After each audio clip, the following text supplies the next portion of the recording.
السلام علیکم۔ شفق YouTube channel کے ساتھ میں ہوں آپ کی ہوسٹ مہرما۔ خوفناک کہانیوں کے شائقین کے لیے خاص تحفہ۔ جنرل کی کھوپڑی میں کیا تھا؟ پارٹ 2۔ میں اس ویڈیو کے پہلے حصے میں آپ کو جنرل لسوئی کی موت کا کچھ احوال بتا چکی ہوں۔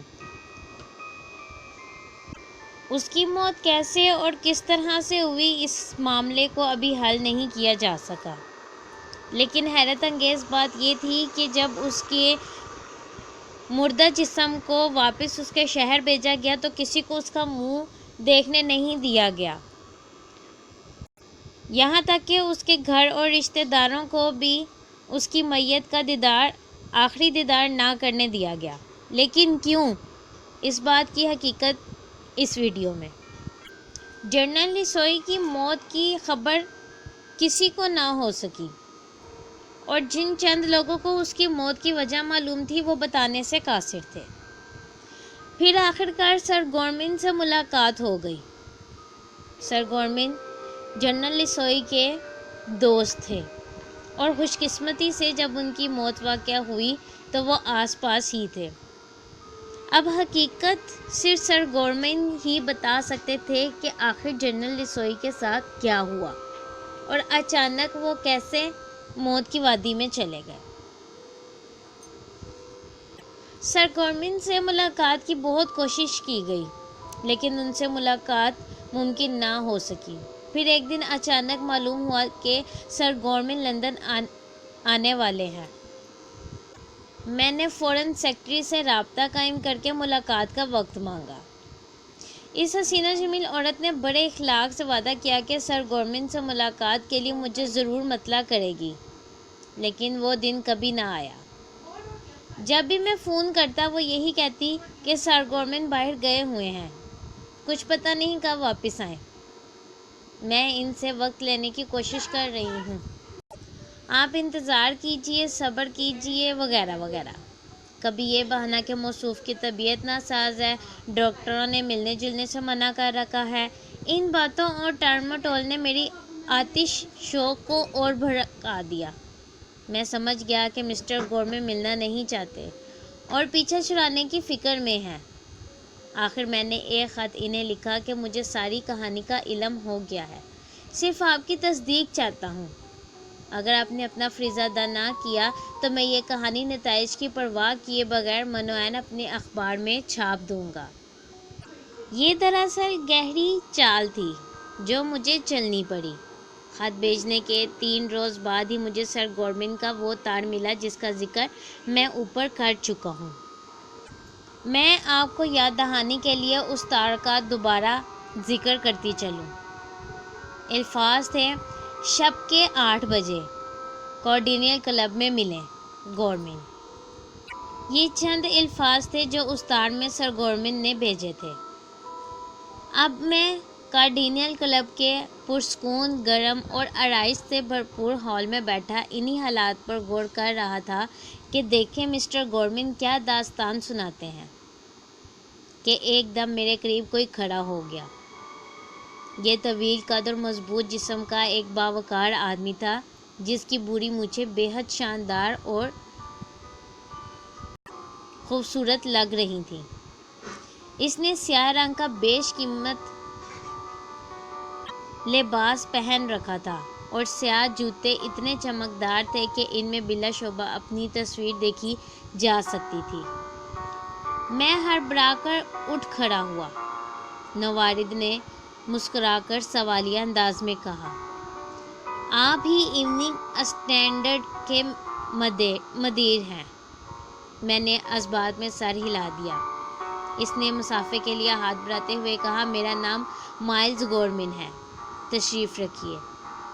میں نے ان سے مصافحے اور مسکراہٹ میں خلوص کی گرمی محسوس کی۔ وہ میرے سامنے دوسری کرسی پر بیٹھا اور گہری نظروں سے میرا جائزہ لینے لگا۔ وہ ان افراد میں سے تھا جو نہ خود جھوٹ بول سکتے ہیں، نہ اپنے مخاطب کو غلط بیانی کرنے کی اجازت دیتے ہیں۔ پھر اس نے سرد آب بھری اور نہ جانے کن خیالوں میں گم ہو گیا۔ میں چپ چاپ منتظر رہا کہ گفتگو کا آغاز وہ خود کرے۔ اتنے میں بیرا گرم گرم قہوہ لے آیا۔ سر گورمن نے چونک کر اسے دیکھا اور مسکرایا، پھر معذرت آمیز لہجے میں مجھ سے بولا، معاف کیجیے گا، میں یہ سوچ رہا تھا کہ کہاں سے ابتدا کروں۔ مجھے بہرحال یہ دیکھ کر خوشی ہوئی کہ آپ ٹھیک 8 بجے یہاں آ گئے۔ میں نے طے کیا تھا کہ اگر آپ تاخیر سے آئیں گے تو ملاقات سے انکار کر دوں گا۔ میں ایسے لوگوں کو اعتماد کے قابل نہیں سمجھتا جو وقت کی پابند نہ ہوں۔ فرمائیے جنرل رسوئی کے بارے میں آپ کو کیا جاننا ہے؟ کون سی ایسی بات ہے جو آپ کو پریشان کیے ہوئے ہے؟ ان کی پراسرار موت؟ میں نے سنجیدگی سے کہا، موت سے پہلے کار کا ایک حادثہ، پھر دماغی شفا خانے میں ان کا علاج اور اچانک موت۔ میرا خیال ہے ان حالات میں آپ سے بہتر دوسرا روشنی نہیں ڈال سکتا، آپ سب جانتے ہیں۔ مختصر وقفے کے لیے سر گورمن کے چہرے اور آنکھوں میں گھبراہٹ کے آثار نمودار ہوئے، پھر خود پر قابو پا کر اس نے قہوے کی 2 پیالیاں بنائیں، ایک میرے آگے سرکا دی، دوسری اپنے سامنے رکھ لی، جیب سے رومال نکال کر چہرے پر پھیرا اور پہلو بدل کر بولا، بے شک میں جنرل رسوئی کی زندگی اور موت کے بارے میں ایسے حالات سے واقف ہوں جو دوسروں کے علم میں نہیں، یا یوں کہیے کہ کم از کم انگلستان والوں کے علم میں تو بالکل نہیں۔ کیا آپ کو کیپ ٹاؤن سے کچھ نہیں بتایا گیا؟ وہاں کے 2-3 ڈاکٹرز بھی کچھ نہ کچھ جانتے ہیں۔ جی نہیں، اس معاملے میں سبھی گونگی کا گڑ کھائے ہوئے ہیں۔ کسی نے ایک لفظ بتا کر ہماری اس مشکل کو حل نہیں کیا کہ جنرل رسوئی کو کیا ہوا تھا۔ میں نے ہنس کر کہا، اور یہی سبب تھا کہ اصل حالات جاننے کی خواہش بڑھتی گئی۔ ویسے بھی میری ذاتی رائے یہ ہے کہ اس قصے کو اپنی صحیح شکل میں عوام کے سامنے آنا چاہیے، ورنہ قیاس آرائیوں اور چہ مگوئیوں کا دروازہ کھلا رہے گا۔ جنرل رسوئی جس اہم عہدے پر فائز تھے، اس کا تقاضا بھی یہ ہے کہ ان کی پراسرار موت کے اسباب بیان کر دینے چاہیے۔ گورمن کے لبوں پر مسکراہٹ نمودار ہوئی۔ اس نے قہوے کی چسکیاں لیتے ہوئے کہا، آپ اخبار والوں سے خدا بچائے بال کی کھال نکال لیتے ہیں۔ بھلا یہ آپ حضرات نے کیسے فرض کر لیا کہ جنرل کی موت کے اسباب پراسرار ہیں؟ کیا کسی شخص کی لاش کا سر مبرا تابوت میں لایا جانا اس بات کا ثبوت ہے کہ موت پراسرار حالات میں واقع ہوئی؟ بے شک، میں نے جلدی سے کہا۔ ساتھ ساتھ سختی سے یہ ہدایت بھی تھی کہ کسی فرد کو، خواہ وہ جنرل رسوئی کا کتنا ہی قریبی عزیز ہو، اس کا چہرہ نہ دکھایا جائے۔ کیا یہ چیز ذہنوں میں شبہات پیدا نہیں کرتی؟ گورمن نے اس بات میں گردن ہلائی اور قہوے کی چسکیاں لیتا رہا۔ پیالی ختم کرنے کے بعد وہ چند لمحے خالی خالی نگاہوں سے میز کو گھورتا رہا، پھر کھنکھاڑ کر گلا صاف کرنے کے بعد کہنے لگا، آپ کا کہنا درست ہے جناب، ہم نے کوشش کی تھی کہ اس قصے کو دبا دینا ہی بہتر ہے، مگر ایسا معلوم ہوتا ہے کہ اس ساری اسکیم میں کہیں نہ کہیں غلطی ہو گئی، جس کا نتیجہ یہ ہے کہ آپ اس وقت میرے سامنے موجود ہیں اور مجھے یہ لرزہ خیز داستان الف سے یہ تک آپ کے گوش گزار کرنا پڑے گی۔ تاہم میں یہ درخواست کروں گا کہ اگر آپ اسے اپنے اخبار میں شائع نہ کریں تو زیادہ بہتر ہے۔ یوں بھی واقعات اتنے حیران کن، عجیب اور دہشت انگیز ہیں کہ مشکل ہی سے ان پر یقین کیا جائے گا، لیکن حقیقت بہرحال حقیقت ہوتی ہے۔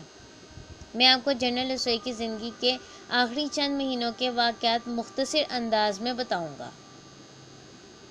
سر مائلز گورمن کی آواز کپ کپا رہی تھی اور اس کا چہرہ از حد سنجیدہ ہو گیا۔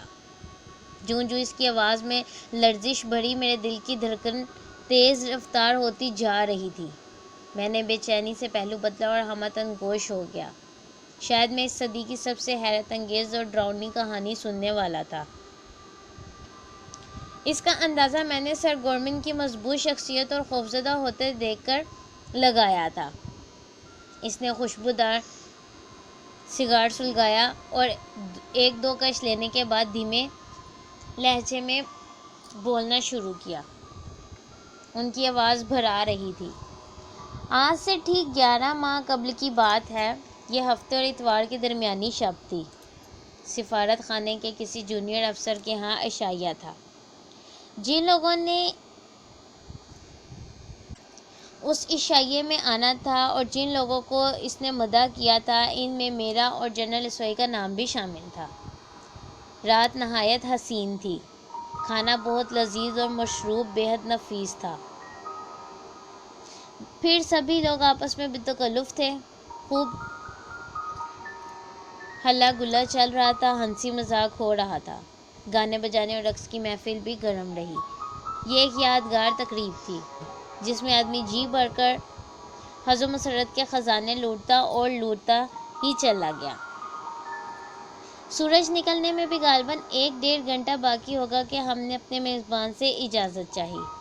اس نے بہت اصرار کیا کہ اس وقت کہاں جائیے گا، تھوڑی دیر میں صبح ہونے والی ہے، ناشتہ کر کے روانہ ہو جائے، مگر میں نے ان کی بات نہ مانی۔ دراصل جنرل اسوئی کی حالت خاصی ابتر تھی۔ وہ بلا نوش تو پہلے ہی تھا۔ اس رات ظالم نے نہ جانے کتنی بوتل چڑھا لی تھی۔ ہوش و حواس بالکل جواب دے گئے تھے۔ پاؤں رکھتا کہیں تھا، پڑتا کہیں تھا۔ میں نے اسے سنبھال رکھا تھا۔ یوں بھی وہ جب زیادہ پی لیتا تھا تو جسم کے ساتھ سے اس کا دماغ بھی معاف ہو جاتا۔ پینے کے لیے اونچے ذوق کی ضرورت ہوتی ہے، اور بدقسمتی سے یہ جنرل اسوئی کو حاصل نہ تھا۔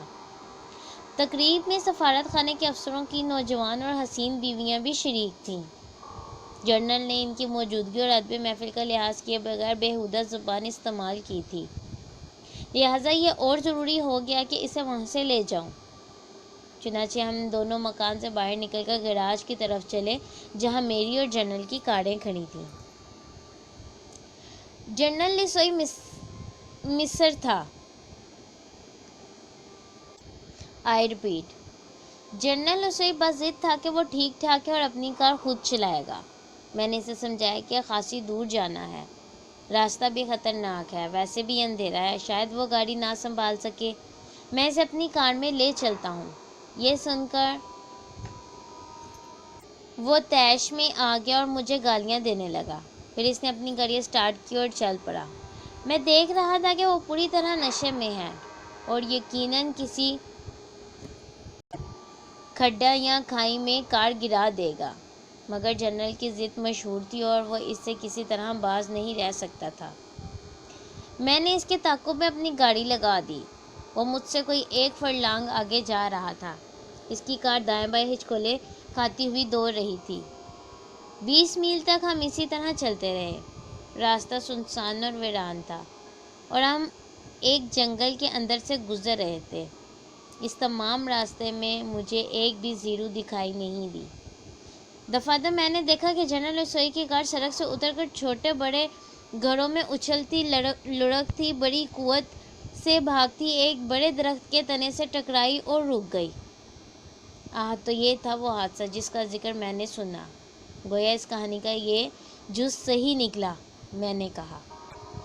اپنی آج کی ویڈیو کا اختتام میں یہاں تک کروں گی، اور اس سے اگلا پارٹ سننے کے لیے میری اگلی ویڈیو کا انتظار کریں، جس کے لیے بہتر ہے کہ آپ ہمارے چینل کو لائک اور سبسکرائب کریں تاکہ ہماری نیوز اور اس کا باقی پارٹ کہ آخر جنرل کی کھوپڑی میں کیا تھا جاننے کے لیے